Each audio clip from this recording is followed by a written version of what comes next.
So, 2 videos in one day, once again. Are you not blessed? Do I not grant you the finer things in life? Because today, as you may or may not have heard, Tommy Robinson won his appeal. Now, what does this mean? First things first, let's get one thing absolutely crystal clear. Tommy Robinson was not pronounced innocent. His trial, these offences in particular, his Canterbury offence of 2007 still stands. His last offence, the one at Leeds Crown Court, still stands. He is going for a retrial because his lawyers argued, and I cannot make this up, I will leave a link down to the court documents where you can read the full summary, you can read the summary judgment and the one in full judgment. His lawyers basically made the argument that poor Tommy Robinson had been, that the judge had used language that had deemed him to be a criminal. This is how nickel and dimed they have done to get him out, because remember, his entire appeal process is being paid for by far right-wing groups. Okay, that's what it's being paid for. None of their arguments were against the charges that were brought against him and for appeal of court. Everything they did for this appeal was to basically extend this process, because here's the thing. He already admitted in the Leeds case he was guilty. How is that going to change in this new trial that he now has to go through? Nothing changes. And I want to bring this up because I keep on saying it. Look, what he did was he committed a criminal act. He broke the law. He broke, and that law he broke was the Contempt of Court Act. Right? He is pretty much going to go for a retrial.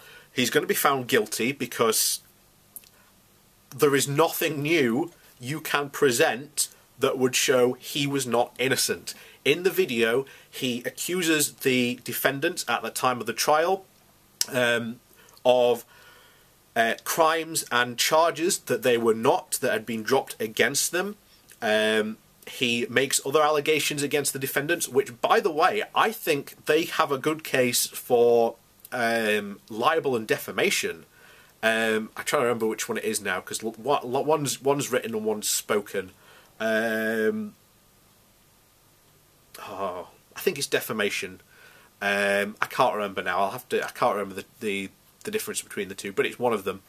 But they have potentially a good case to sue Robinson for making claims that they were on trial for things they weren't on trial for. I remember Tommy Robinson claimed he was a member of the media, which would consult an even serious offence and a massive fine on him, which could result in even more jail time for him. So, but let's clear one thing up. Nothing changes about the situation. He's out of prison, but for how long? Until that second trial happens, he just goes straight back into prison. Because he's already admitted he was guilty of that first trial. He admitted his guilt before the court. That will count. So unless Robinson now wants to change his plea, who knows?